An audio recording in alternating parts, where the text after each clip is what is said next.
Jigar Bhagalia.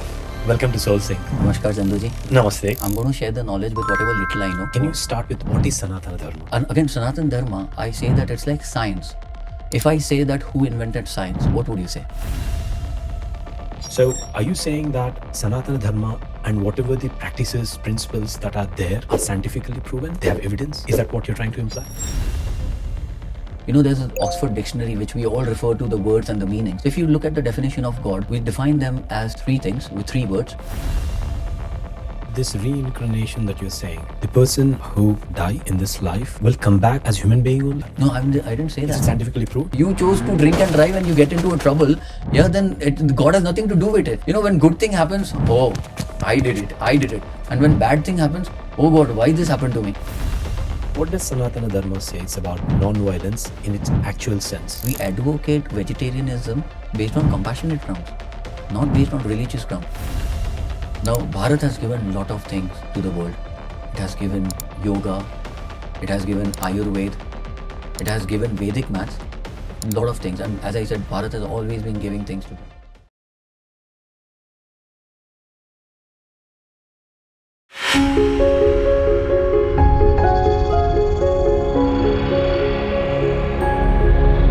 Jigar Bhagalia.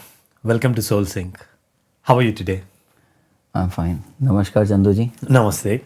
Namaste. Firstly, thank you for inviting me to your podcast and wish you all the best for what you're doing. Thank you. Thank you. As a spiritual practitioner, I want to dive deep. But I want to dive deep into Sanatana Dharma, which you follow. Yes. That will be useful, and how the younger generation can benefit from it. Before we begin, I would like to chant 3 ohms. It creates the vibration which we need to talk about Sanatana Dharma and spirituality. So you're more than happy to follow with me. We'll take a deep breath and we'll chant 3 ohms.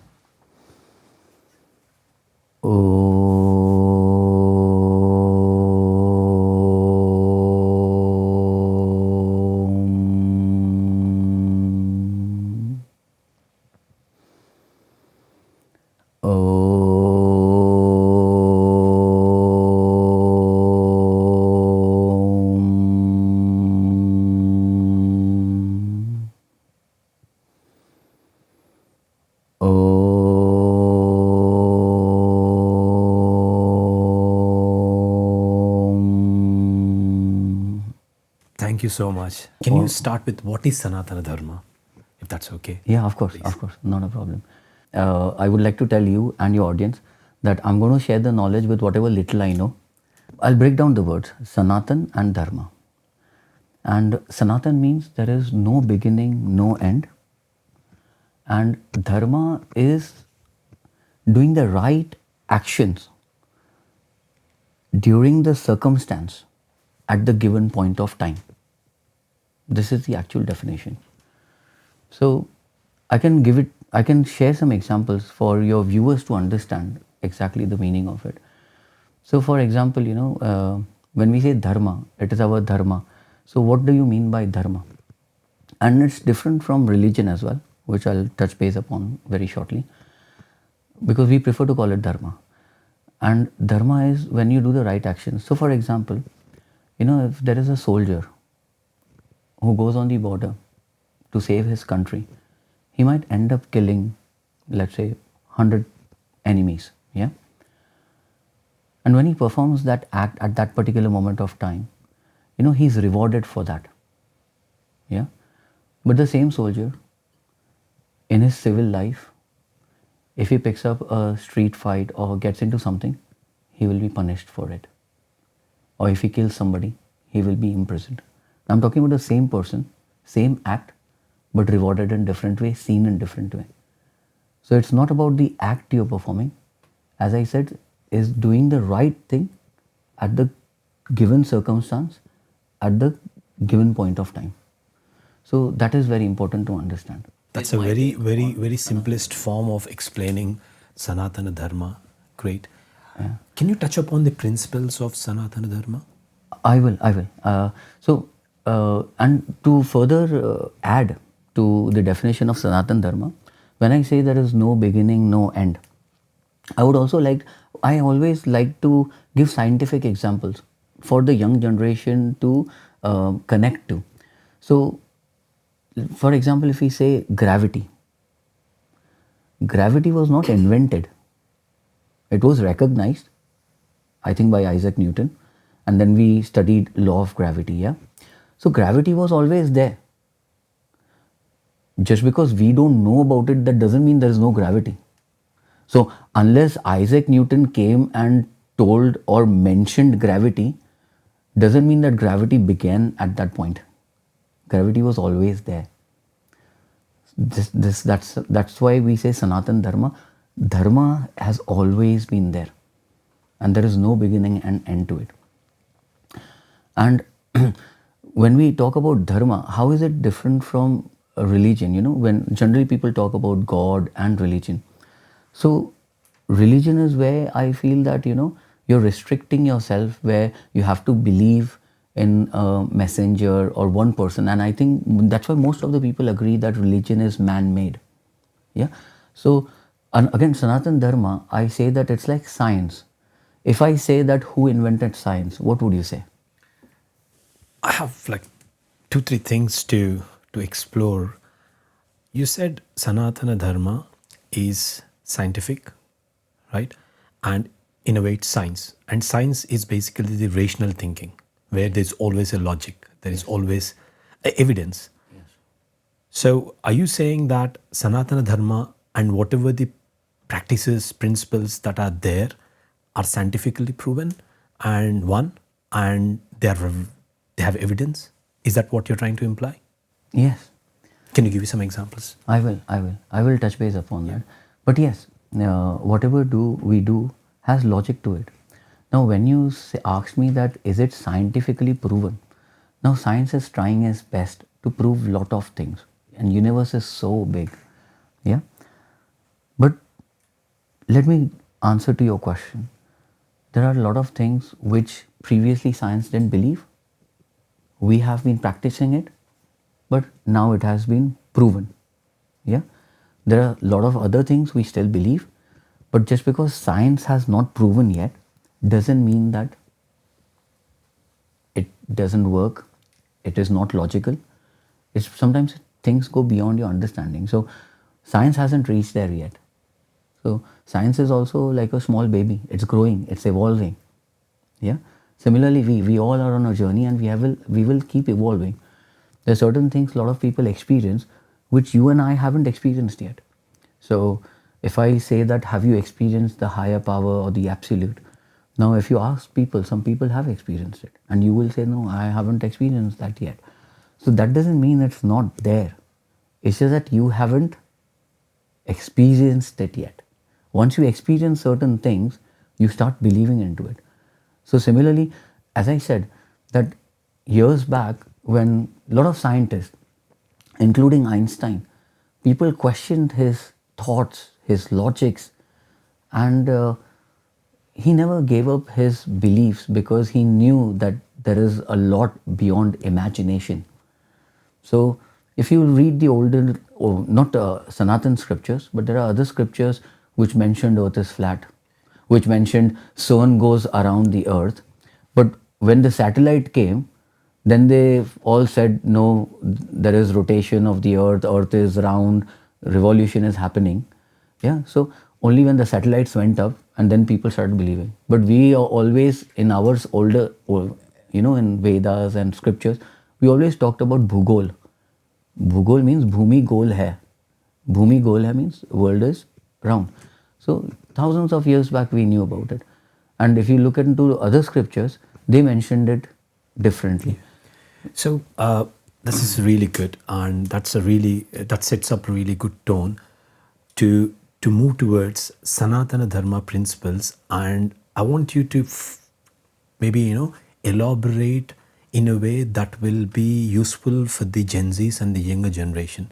So please first lay down the principles that you think are, and for each principle, what you think someone watching it who is young wants to follow Sanatana Dharma or is already in Sanatana Dharma as born into that family, Yeah. how they can make use of it.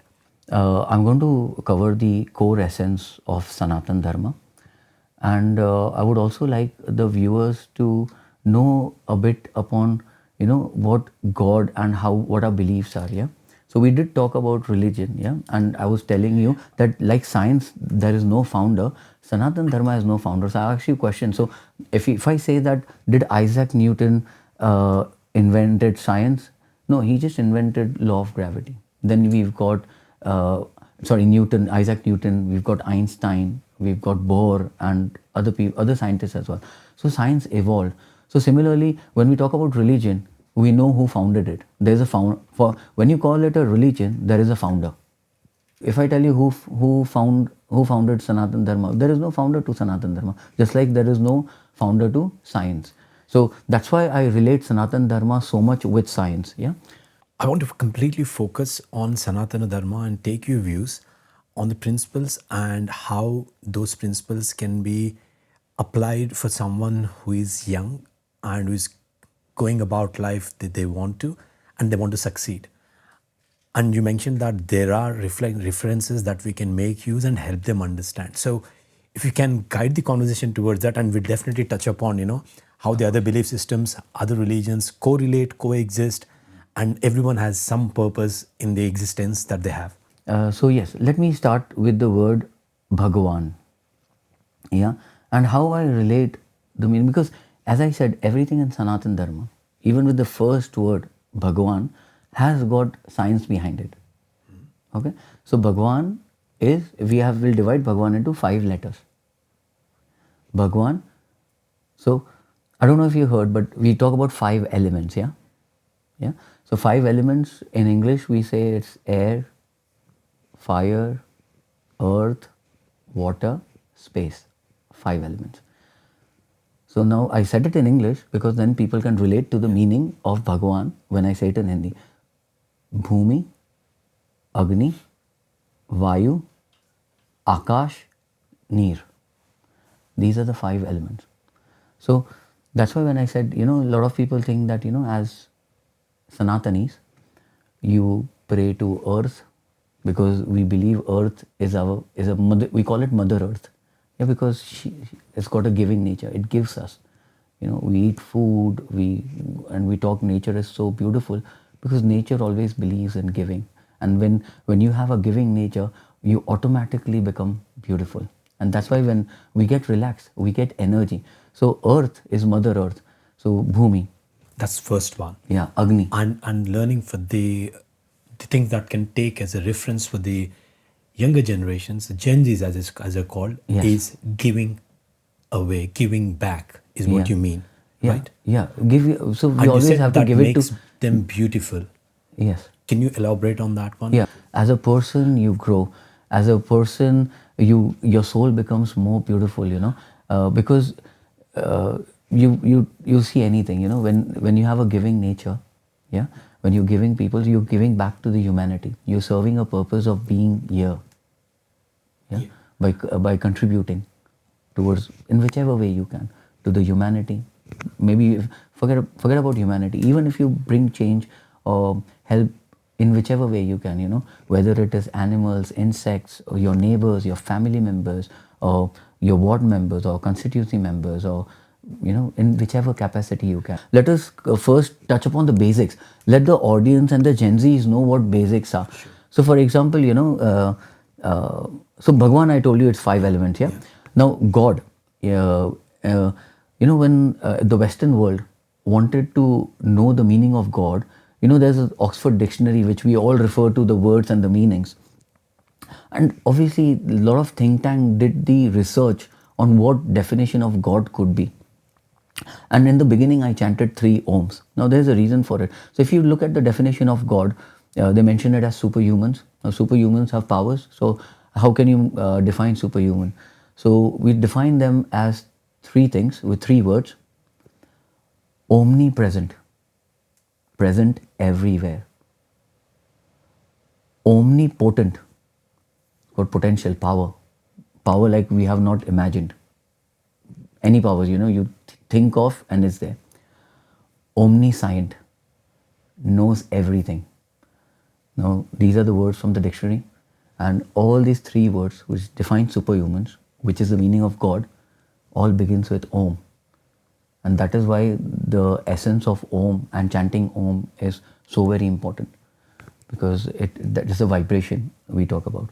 So that's the definition of God and Bhagwan we touched upon, where you can see what's the science behind it, what's the belief system, and how you relate it with your day-to-day life as well. So that's about it. Now, to begin with, I know you want to jump on the 4 core principles. Now again, 4 core principles, I'll first name it to you and then we'll dive deeper into every principle, just for the viewers to understand what it means. Yeah. So the 4 core principles of Sanatana Dharma. And my friends, trust me, what I'm about to say, you're not just going to like it, you're going to love it. The 4 core principles of Sanatana Dharma. First is karma. Second is Punarjanma, we call it reincarnation. Third is Ahimsa, non-violence. And the fourth is freedom of choice. These are the 4 core principles which I think every Gen Zs, every young generation should by heart it, keep it within your mind and soul, follow it. Even when you're asked from your sleep, you should know them. The reason why is because these are the essence of Sanatana Dharma, the core principles, and which will make a huge difference to one's life. The first core principle, Karma. So I'll frame it where most of the audience would have heard a phrase called "what goes around comes around," and that is exactly what you're trying to explain, and that is what a one-liner definition of karma is. What goes around comes around. So, for example, to the young generation as well. So, when I want to make sure that if the audience is even kids, they should understand what I'm talking about. So, karma is, let's say, if you throw a tennis ball on the wall, the tennis ball is going to bounce back. Yeah. If you throw a tennis ball, a football is not going to bounce back. Yeah. I have a question. Okay, go ahead. Theoretically, that analogy works perfect. But I'll give you some live examples from today's world. Let's pick the latest thing that's happening on social media. Social media, people comment absolutely derogative way. Expecting that they won't come back. Where you're saying what goes comes back, right? That's what you're saying. How do you explain to them? Because the analogy of ball that you just explained works perfectly. But how would one explain to them that the karma that you're explaining applies to every walk of life, everything that they do? Yeah, no, very, very good question. And they have to understand that, karma is deeds, yeah. Now, whether it's a spoken words or action, I don't say that because what you speak can hurt someone, yeah. What the karma you perform can hurt someone if not with the right intent, and if you're doing it which is not required. So every karma you do, you have to think behind that it will come back to you if it's not according to with the right intent, yeah, and the right action. As I said, so karma needs to get connected with dharma. So you need to have the knowledge, yeah. Without the knowledge, any action you perform, there'll be repercussions, yeah. There will be reciprocation. So if you and I explained in the beginning of this podcast that let's say a person, he's a soldier, and when he kills on the border, it is a justified act, he'll be rewarded to it. But if he kills somebody into the civil life, yeah, he will be imprisoned. Same person, same act, but different outputs. So, and when we take in Sanatana Dharma, we don't even believe in creating bad thoughts for someone. Yeah. See, if you don't like someone, that's fine. Don't talk to them. Why you want? If you create a bad thought, and you create a bad thought about, I don't like that person, something bad happens to him, whether you're doing it or not, even creating a bad thought is bad karma. So, as you said, people using derogatory comments and this, that, It's the person's choice. Today you abuse someone, tomorrow you will get abused by someone. It's as simple as that. So that's where I wanted to get to. And as part of Sanatana Dharma principle, the first one which said karma will certainly comes back to you in some shape or form is what we are trying to say. Yeah, it will always come back. Sure. So in a good or bad way. So for example, another analogy from the younger generation that I want to throw, they fall in love. Yeah. And intention of that would be multiple things, right?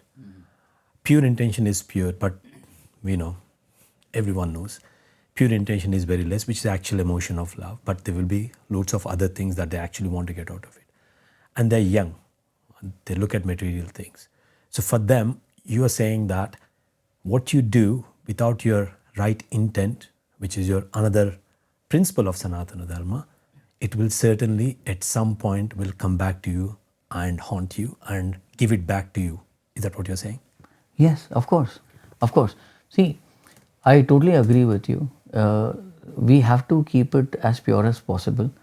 I do not disagree that people will have desires, and you are on this planet Earth, you've taken the birth, you are here to perform karma.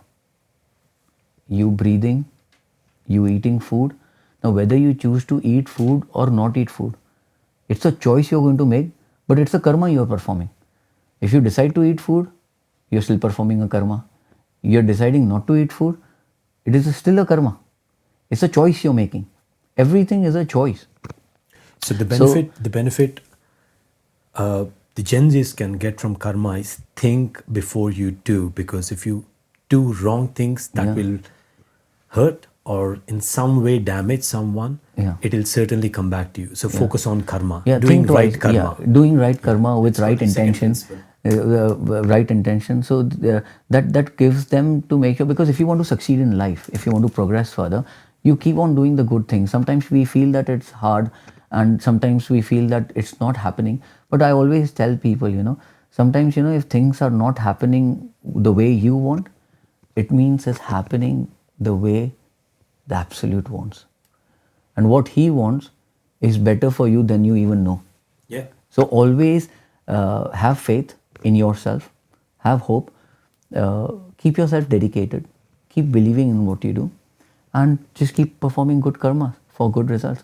Because whatever karma you perform, it is going to come back to you. As simple as that. So that's why I said that be giving nature, help people, keep smiling in whatever way you can.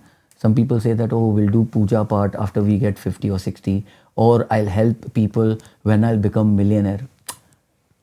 My friend, the basic happiness in life doesn't come with money. It comes with good karma. There are certain things you will do, and sometimes you will feel happy.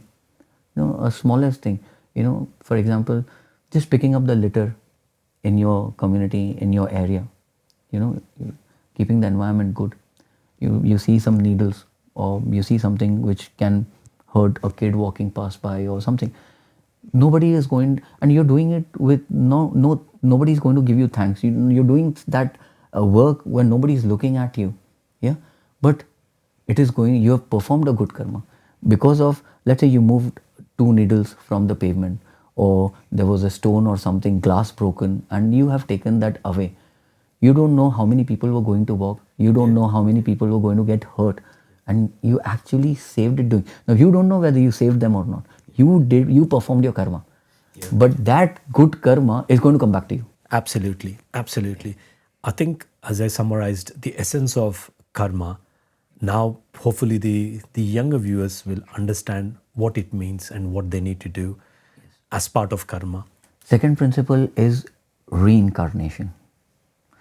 Now, years back, people didn't believed, because the first question, as you asked, is it scientifically proven? Do we have any proofs of it? But in Sanatana Dharma, we always believed in reincarnation. We still do, and we will always be. So, you have to understand, we talk about Atman. In English, we call it soul. Now, soul is an energy. And again, I will link it with the science. In science, there's a definition, energy can neither be created nor be destroyed. If you understand that fact, you will start understanding the concept of reincarnation, where soul is an energy, yeah, and body is like a cloth for the soul. So just like you change clothes every day, the body is soul is changing the bodies in different forms. Different forms, yeah, it could be any form.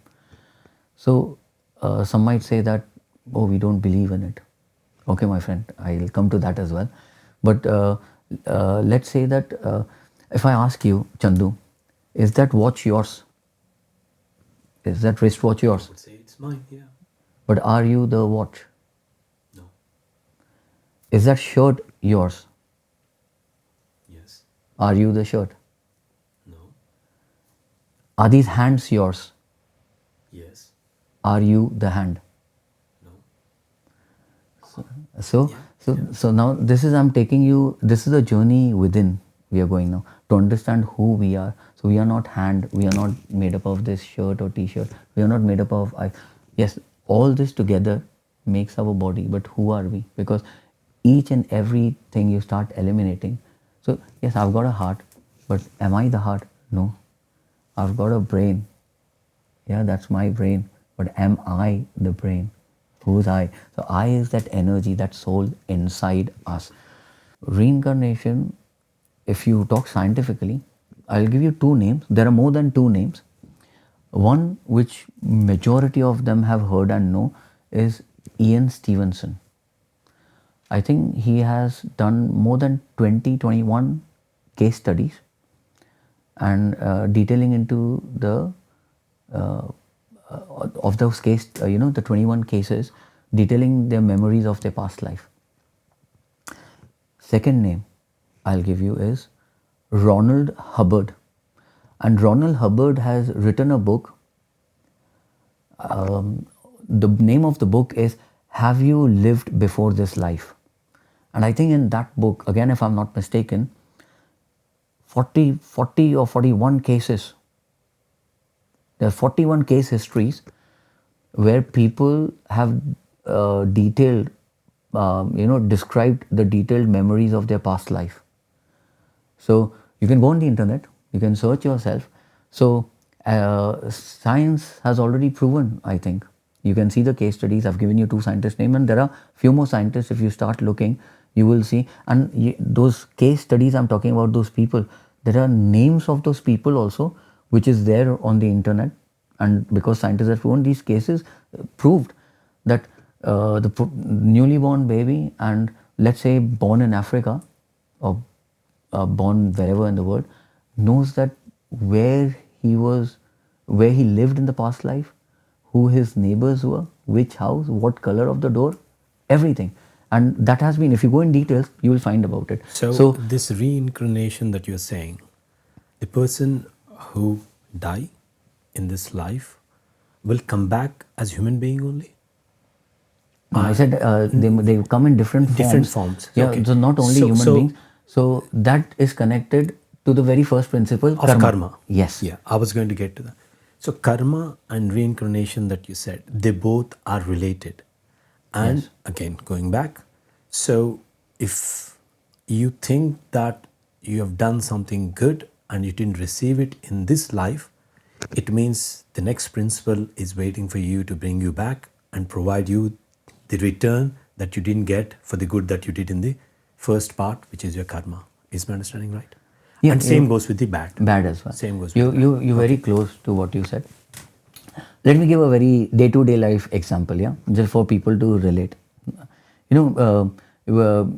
Whether you are self-assessment, you submit your accounts, business accounts, or you do your self-assessment. So at the end of the accounting year, what do? We have the accountant giving you a balance sheet, yeah.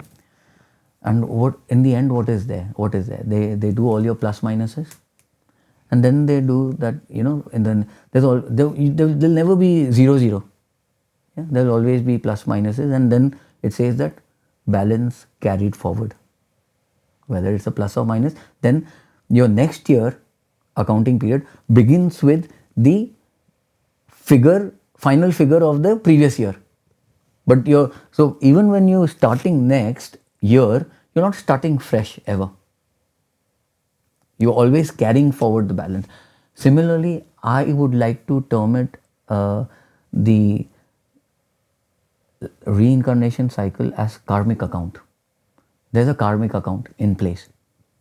So whatever the plus minus is, whatever the goods and bads, whatever the good and bad karma you've performed, it's all being credited.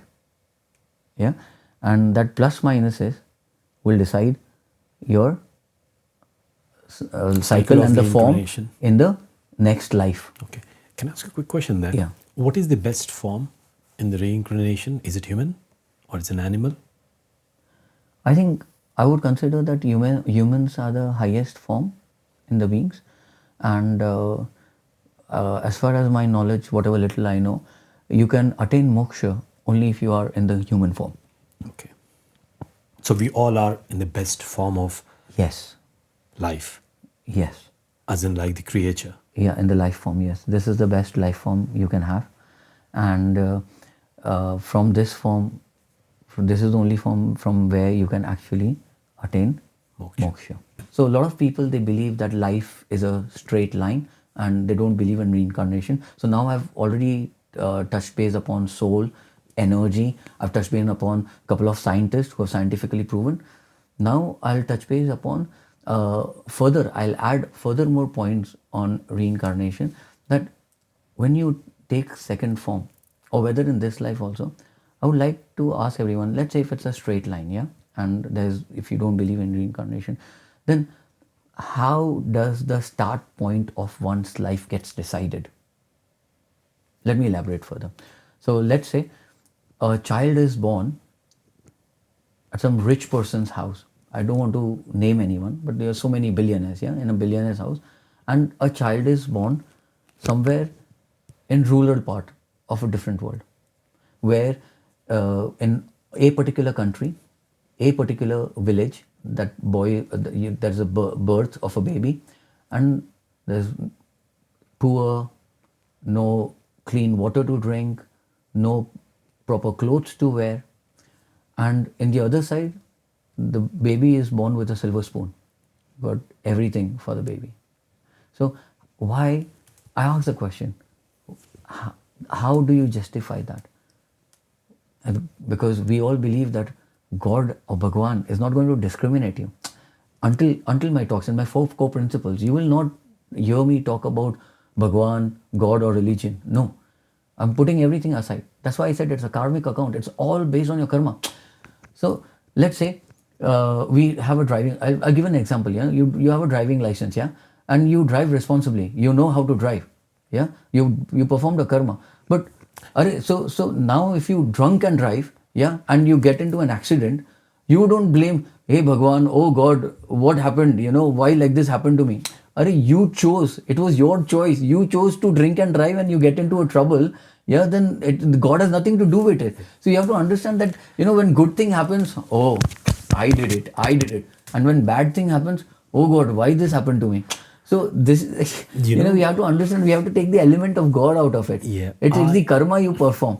So that start point when you get, it's based on your karmas. And everything is cyclical. On this planet Earth, we call it life cycle, yeah. You see Earth, Moon, Sun, all cyclical. Rotation, circular, cyclical. Revolution around the sun, cyclical. Everything is cyclical. See, again, the people who are listening to this, yeah, first thing I think, especially the younger generation, would be thinking, give me access to that account. At least I'll know what I'm doing right, what I'm doing wrong. So that I don't want to, in the next life, I don't want to be born into a poor family, as you mentioned in your example. I want to be born in a rich people. So here's the thing. You're telling me that someone is maintaining the account, and that account is hidden from everyone. How would I even get to that access? So how would I know that what I need to do? So I'm not playing devil's advocate. It's a genuine question that people might have. And to be honest, as a kid, I had, why should I do a good thing for someone? Why? Yeah. Because I put so much effort from my side to do something. Sometimes it's appreciated, sometimes it's ignored from the other side. So why am I doing it? And you referred that to karma. You might not get it straight away. You will get it in the future. Even you might get it in the next life. Be patient. But for me, who is doing it, I at least need to know when I'm going to get it. If not, at least I need to know that someone is keeping an account on that. And you said that his account is being maintained. So how do you explain that? Yeah. How would you answer that?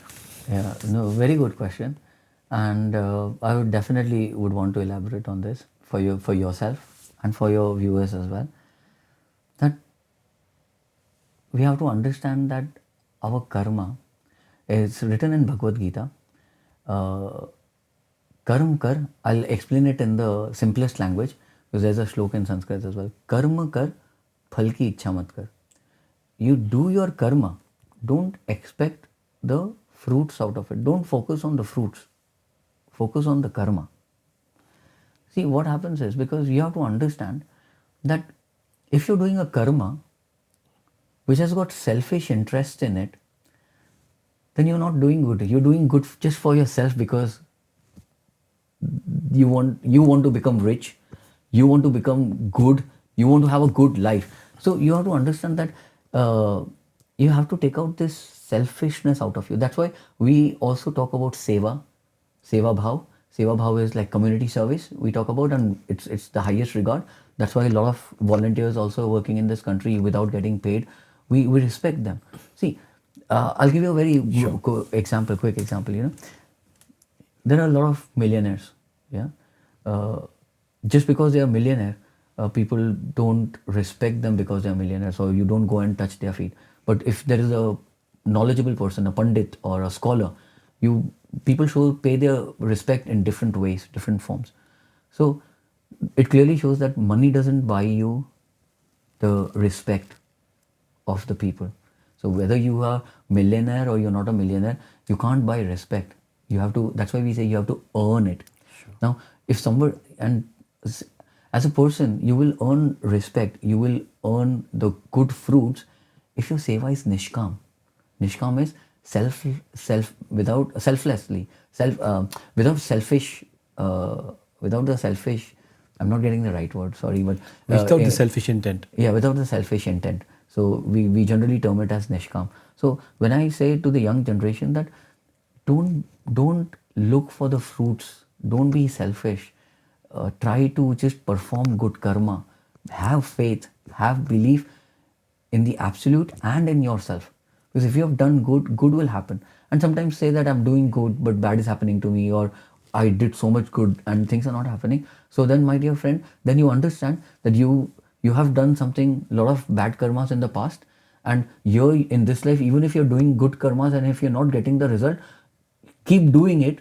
Don't lose hope, don't lose faith, because you're actually balancing it. Yeah. So keep doing that, because a point will come where you will balance out any bad karmas you have performed in this life or the past, and you will go forward. And that should be the motivation of moving forward, not just in the materialistic world, but at the same time you have to understand one needs to get into a spiritual growth as well. So obviously in the materialistic world, everybody wants a house, but you have to understand that nobody wants a lifetime mortgage also, because it's a headache for people. So you have to understand that if the good karma, you will have a headache-free life, no mortgage to pay, no medicines to take, no. So how you treat good karma contains everything. What you consume also based on good karma. Yeah. So you have to start choosing. So reincarnation. I'm jumping to the third core principle. So we finished karma, reincarnation. Let's go to the third one. Third one is ahimsa, non-violence. To everybody, because a lot of people have heard about Sanatanis, that you are vegetarians and you don't eat meat or something like that. But there are a lot of Hindus or Sanatanis eat meat as well. And so how do we take that? A lot of questions come that so we have to. I'll very simplify it, and you're not going to like it. You're going to love it. we are vegetarians, or we advocate vegetarianism based on compassionate grounds, not based on religious grounds. Okay. First thing, you mentioned religion. Are we talking about Sanatana Dharma principle? So it's not religion. It's Dharma. Right. Sanatana Yeah. Dharma. We are talking about the third Dharma. core principle of Sanatana Dharma, Yeah. which is Ahimsa. No, but when I say, because obviously at the moment the Western world, they See it as- they see it as Hindu religion or Hinduism, and we talk about Dharma. So they generally ask you question that in your religion. So that's why. I But get it. basically in Sanatana Dharma, we advocate vegetarianism based on compassionate grounds, not based on religious grounds. And I would like to add one very important thing in this podcast to all the viewers, that in Sanatan Dharma, there is no do's and don'ts. And I'll give you the example. I'll support the same thing. So we were talking about the food over here in Ahimsa. In Vedas, there is a mention of 3 different kinds of food. You must have heard it, Chandu. Sattvic, Rajas, and Tamasic. So there is a mention of all the 3 foods. So now you have to understand, which will jump on the 4th core principle very soon. So it is your choice what you want to eat, the food you are eating, whether you want to eat by killing a being, or there are fruits and vegetables which you can consume. So again, it is showing compassion to the animals, not based on religious grounds. Sure.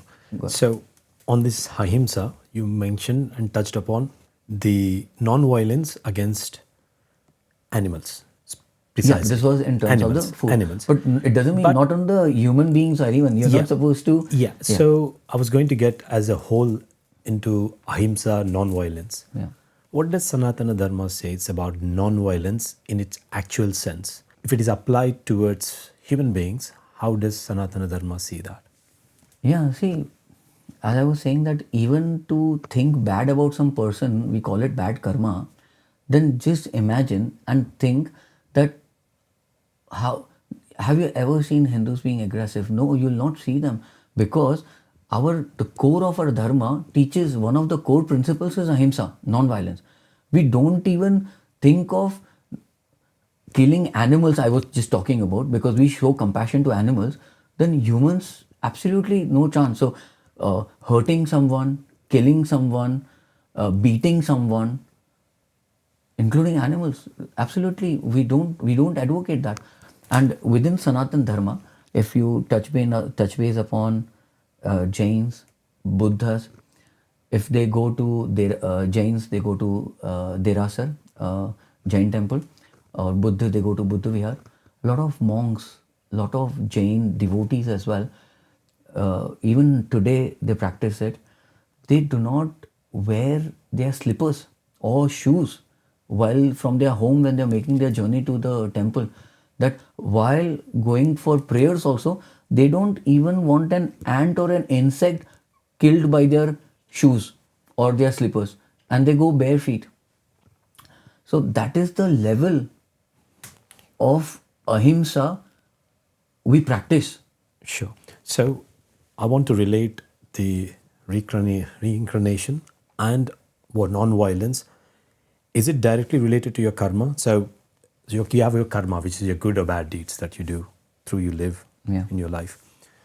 And is it like reincarnation and karma are directly related to also related to the non-violence? Because obviously, if you do himsa, non-violence, that goes as a bad deed, and whatever the account that you just explained piles up in a good way or bad way. Of course. So that's what I'm saying. I've worked really, because Sanatan Dharma is ocean of knowledge, and to concise it to this level, it takes a lot of efforts. And again, whatever I'm saying, I also learned from someone. It's a compilation, and a lot of gurus, lot of scholars, which has already said these things, but I'm just trying to package it in a way so that our viewers can understand the essence of Sanatana Dharma in the most simplest form possible. I think that's exactly what the intent of we having a conversation is also. Yes. To make it as simple as possible so that it's easily understandable, especially for the younger generation, as I keep repeatedly saying it, so that they can understand and use it in their day-to-day life, which is beneficiary for them. And that's why we are dwelling into that surface level and understanding it and keeping it simple. So coming back to your question, yes, they all are interlinked. So karma, reincarnation, and ahimsa. Ahimsa is again you're choosing a particular karma where you don't want to be violent, not just to humans, but any beings, any beings in the world. So that shows that what kind of compassion you're carrying within your heart's mind and soul. And the fourth core principle of Sanatana Dharma is freedom of choice. And this is very, very important, Chandu. Very, very important. Why I say this is, let's give our audience and yourself an example. So we live in UK, yeah? And UK is a democratic country, yeah? I just want to ask you a question, Chandu, yourself. Do you prefer democracy and live in a democratic country, or you prefer dictatorship? I mean, the answer is obvious. The answer is obvious. You want to live in democratic country, don't you? Democratic country, yeah. And if you look at United Kingdom itself, people from different parts of the world, they come here, yeah, for the very one thing that they can live their life, they can practice what they feel, whether it's their religion, their faith, no matter which caste, color, creed they come from, they get the rights in this country. And everybody likes democracy. Nobody likes to be told that, this is the only way you can live your life, this is what you do. There's a full control, there's dictatorship. Nobody wants that. Everybody wants democracy. Now, my friends, I want to tell you that we practice democracy all the way in Sanatana Dharma. Whether you believe in Bhagwan, in God, in Allah, in Jesus, whether you believe in male God or female God, absolutely no problem. And my friend, can I tell you one more thing, Chandu? Even if you don't believe in God, no problem. Because Sanatana Dharma, you know what Sanatana Dharma teaches? Your viewers are going to be stunned after what I'm going to say next. Sanatana Dharma do not believe in tolerance. Sanatana Dharma believes in total acceptance. We accept the people the way they are. You want to pray whichever religion you want to follow, no problem. You imagine in our Dharma, I told you 5 elements. We do Bhumi Puja, we do Agni Puja. Bhumi, just for your viewers in English, Mother Earth, we worship Mother Earth, we worship fire, we worship water, space. We worship all 5 elements. So there's a freedom of choice, even in what the beliefs we have. The only thing, the freedom we don't have in Sanatana Dharma is to impose our thoughts on somebody. We don't say, no, you only follow this path or you only follow this way. This is the only right path. No. That's why I said, because see, let's say when you say that, you're tolerating me, or I say I'm tolerating you, it means I don't like few things about you. I've already created a wall that I don't like you, Chandu, but I'm tolerating you. But when I say that I accept the way you are, it means I'm accepting your plus and minuses as well. Just so we don't misunderstand the people who are watching this, when you say that we accept everything, you mean that in a righteous way, in a good way. It's not about we accept or we should, one following Sanatana Dharma should accept something that is wrong, something that is injustice. Because I don't want this to be quoted and taken in a different shade where we say, it accepts everything. Is my understanding correct? Or do you literally mean, as you say, that we literally accept everything? I meant about The a faith? person. About About the faith. person? Yes. About Not the person. doings? Yeah, well, because Okay. doing. Yeah, I just as wanted to said, make sure that, if you, I... in the entire podcast, I've been saying that if you perform a bad karma, Yeah. it's So bad again, you see, karma. I'm So trying to relate it to karma. If somebody starts shooting people around, or That's not or- accepted. Yeah, it's That's not what I want to get accepted. to. It's not accepted. So terrorism is not accepted. Killing somebody for somebody's beliefs or faiths or their religion is not accepted. That's what I'm saying. That we in Sanatana Dharma we have freedom of choice, and we do not impose our thoughts on anyone, and we accept the people where they are. So that's what I'm saying. Whether you believe in Allah, whether you believe in Jesus, whether you believe in Krishna, whether you believe in Shiva, everything is accepted. It's a Even if you believing- don't believe in God, no problem. Sure. We still accept the way you are, because everybody has their own path. There is no race between, even within Sanatanis, there is no race between you and me. In spiritually, you might be over here, I might be here. There is no race. So everybody has their own growth, and you have to accept the way the people are. So we never say or tell anyone that, oh, if you follow this way, you are not going to reach God. That is no, it's nothing's wrong and right. As you said, it's all about perspective, and we just accept it. But I believe that, and it's always a two-way street. We accept, and we want others to accept the same way. Yeah. So when you say the fourth principle, which is freedom of choice, is my understanding correct? It is about the faith, the freedom of choice to follow a faith. Is my understanding right? Or freedom of choice- is for everything else? Freedom of choice is in everything. Everything. Everything. For example, as I said, in Bhagavad Gita, Krishna says that I have given you the knowledge. I have told you everything you needed to know.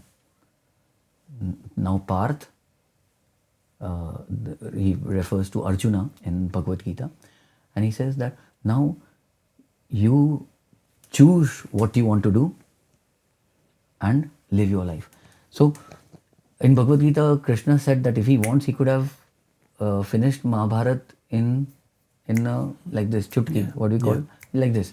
Yeah, but he didn't do it. Yeah. He guided Arjuna. He explained him, and that's why the Bhagavad Gita was written.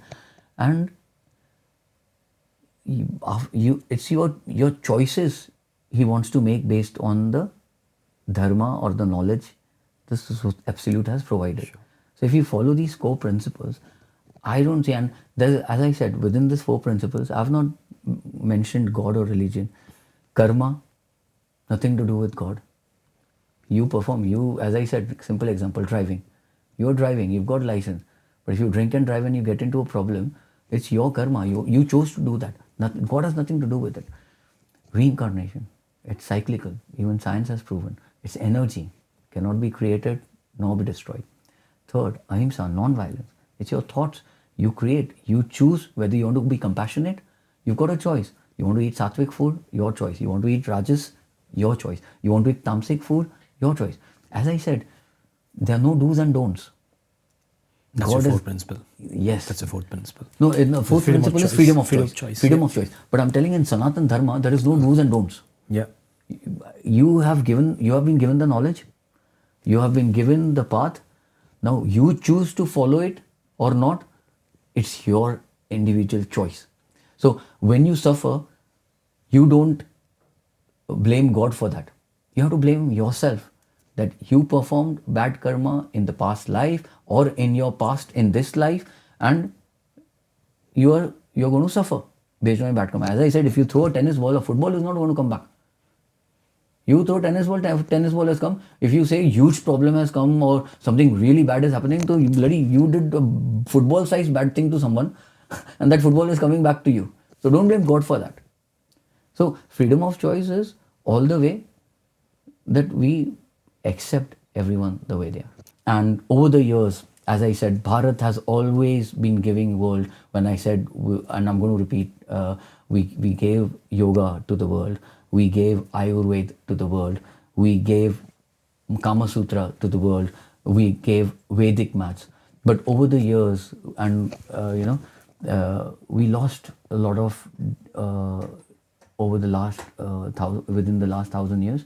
And when we talked about Ahimsa, karma, total acceptance, India or Bharat is a country which never invaded any other country, but India itself, India got invaded, I think 17 times just by Mahmud Ghazni, and I think more than 200 times the incursions happened. So India has been invaded so many times. Yeah. Like if you talk about even great Alexander, we call him, so big fighters have come to conquer it and to invade, and even Muhammad Ghazni, and there are a lot of movies in Bollywood where you can see that how many wars India fought for the defense. We always defended ourselves. Yeah. We never went out and attacked anyone, but because we were left with no choice. If people come and start killing us, so the Sanatana Dharma talks about Ahimsa, but it also gives you the right to protect yourself. Sure. I want to get to something which you definitely are good at, Vedic math. See, again, I'm just going to demonstrate a few examples of Vedic maths for your viewers, and with whatever little I know. What is Vedic math? First, give us something on what exactly it is. I'll have to show you. Okay. But how it's going to help your viewers? Because if you look at the GCSE level kids when they give maths, a lot of people they don't like maths, or they don't find it very easy. And if you look at the statistics, I think the statistics show that the kids who score the lowest in all the subjects, maths is where the kids end up scoring the lowest, especially in the non-calculator section. So now Bharat has given a lot of things to the world. It has given yoga, it has given Ayurveda, it has given Vedic maths, it has given Kama Sutra, a lot of things. And as I said, Bharat has always been giving things to the world. So Vedic maths, I'll just have to pick up my pen and the paper please. to show you a few things, and for the kids as well. So let's do it. They'll understand. So for example, I'll just start with 2 digits here. 99 times. Give me any 2 digits. 25. 25, yeah. So now if you want to take out a calculator and you check it yourself whether my answers are correct or not. So this is 99 times 25, and you can check it on your calendar. I'll let the viewers so it's to put it on comments if that's the right answer. Let's go ahead. 5 digits, yeah. So, are you going to use the same? Now you give me number? any 5 digits. Any 5 digits? 5 digits, yes. Has to be 5 digits? Yes, please. 6, 7. 6, 7. 3, 2. 3, 2. 4. That's 5. Yeah. So this is what I call Vedic maths. So now complex calculations, 5-digit multiplications, I think I did it faster than the calculator. Relatively, yes. Relatively, yeah. And I can still increase the digits. If the only reason I took 5, because as soon as I do 6, your numbers won't even fit in the normal calculator. That's right. Then either you'll need a scientific calculator, which I have got it. So if you turn your phone around like horizontally, most likely you're going to get the figures. Otherwise, the calculator ends up writing E on it. Yes. So, but this is just an example. I don't want to take much. Can you change the digit at the first, not non-nines? Really? Can we do? Relax, yeah. Okay. Is that the next one? Okay. You're so greedy, my friend. So greedy. You made me greedy with your calculations. Which is good. Again, let me tell you one thing. Sattvic grid is good. Okay. Yeah. Okay. So which is very good. No, but this is just one example, because I've got few examples and I want to cover as many, because there is more interesting things which your viewers will like it. And I'll take it now. This was multiplications. Yeah. I'll take it a little bit to the kids who are at year 4, year 5, year 6 when they have to sit for their SATs. So for example, generally 5 tables we do. So if they do squares as well, yeah. So generally we all know that 5 square is equal to 25. That's right. Yeah. But as soon as you increase the squares, it's very difficult. So if I ask you what is 35 square or 45 square, so again, Chandu, you need to keep the calculator I'll in keep your it hand on. for Vedic Maths, just for your audience, Sure. so you can clear it now. Yeah. So for example, now let's say, should I say 55 square? Yeah, let's do it. So 55 square, and my answer would be? That's right. Yeah. That's exactly right. And trust me, viewers, if you start learning Vedic Maths, you're going to be faster than the calculator. Your answers are going to be accurate. Because if you do it in a standard way, you keep on doing. For example, if I have asked you to multiply 5 nines with these 5 digits, if you could do it in a traditional way, you'll go a page long of steps. It'll take you half an hour, or let's say if you're really good in maths, let's say 5 minutes, and you do 5-digit calculation. But that too, sometimes people do not end up getting the right answers. But if you know this Vedic Maths, Do you have more examples to show? yeah, Please. yeah. So this was in squares. This was in nines. Now I'll give you another one. So let's say with 11. Yeah. So if I say 11 into 23. Yeah. So the answer would be. Probably need to unlock it again. Oh, Sorry. my bad. Yeah. Sorry. 1 second. Oops. That needs my Face ID technology. So 11 times 23, and I will do 11 times 62. Yeah, 682.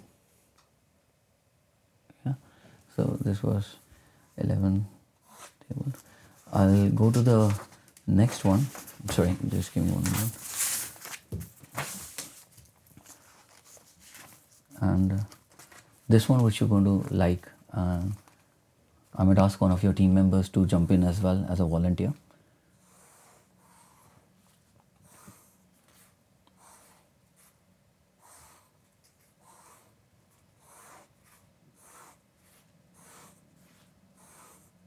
Yeah.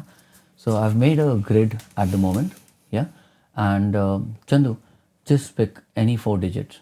And Any 4 digits? Any 4 digits. And I'm going to put 1 digit in each box. Yeah. Go ahead.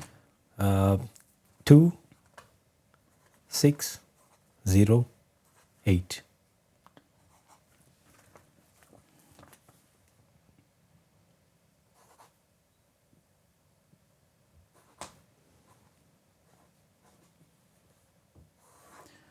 Now, I have written an answer, yeah, already. Yeah, I've not even finished the grid. I'm just going to turn this page on, and Chandu, I want you to look at the answer first, yeah, and keep it. So there's no change. I've got just other notes with me, but that's the answer. But Can I show to the camera? No, not yet. No. Okay. Not yet. So I folded the page. Now give me back the paper and let us continue with the grid. Yeah. Okay. So Should I remember this number? No, it's there on the paper, but I'm just showing it to you, Yeah. so that obviously your viewers are not there, but I can give you an element of surprise. Yeah. Yeah. So you've seen the answer now. So I want 4 digits. Can I ask one of your team members to give me the 4 digit? Any 4 digits? 5354. 5354. Can I look into your eyes and let me have a quick look and see that? Let me read your mind and let me do some calculations to compare the answer. Yeah. So let me see. Let me see what numbers are you thinking? Hold on.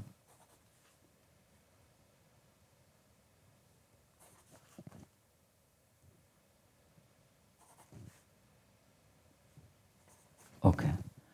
Chandu, you go ahead. You give me 4 digits. In my mind? Or should No, I, no, I give me just, any 4 digits. Okay. 0, 1, 0, 1, 0, 5. 0, 5. Let me read your mind now. Too many zeros you have given. Let me see, what are you thinking?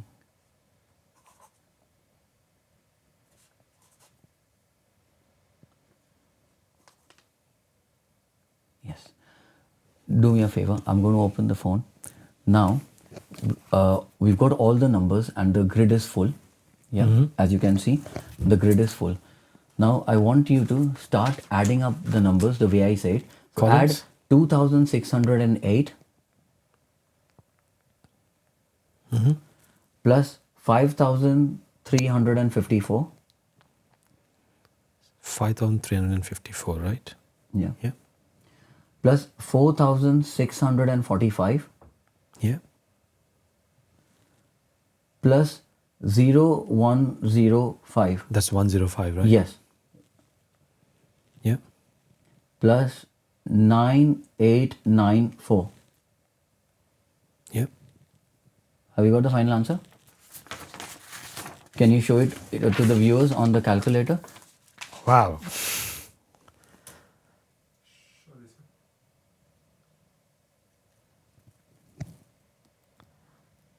That looks like a magic. Yeah. Are you going My to tell us friend- how you get that? My friend, Are you welcome to Vedic Maths. When you're asking Vedic Maths, this is Vedic Maths. Now, again, let me just clarify to the viewers and Are we done Chandu- with this one? Yeah, Okay. and Chandu, to yourself as well, that obviously to create the curiosity, I was just trying to, have a little bit fun. That I was reading minds, I was looking in the eyes, and obviously one of your team members says that don't scare us. Again, as I said, it's all science. This is maths. I know. It's just adding numbers. So I'm just trying to, create that vibe. But basically, it's just numbers. It's maths. There's pure science to it. I can do it. You can do it. Yeah. So I've clarified. Yeah. I hope they don't think that I was actually going into their minds and reading the numbers. It was just for fun. But yes. So this is Vedic Maths, and with these kind of calculations, with this accuracy, with this speed, trust me, we can do wonders. I have a question Yes. related to your Vedic math, especially the calculation that you did. Okay. You written the answer even before, straight after my first 4 digits, right? You're stuck there. Okay. Yeah. You gave the answer straight after I gave you 4 digits. You didn't even get the other 4 rows there. Yes. And you're calling it as scientific. It is. It is pure numbers. Are you okay to break this formula down? How you got the answer even before we gave you the numbers? Because in my next podcast.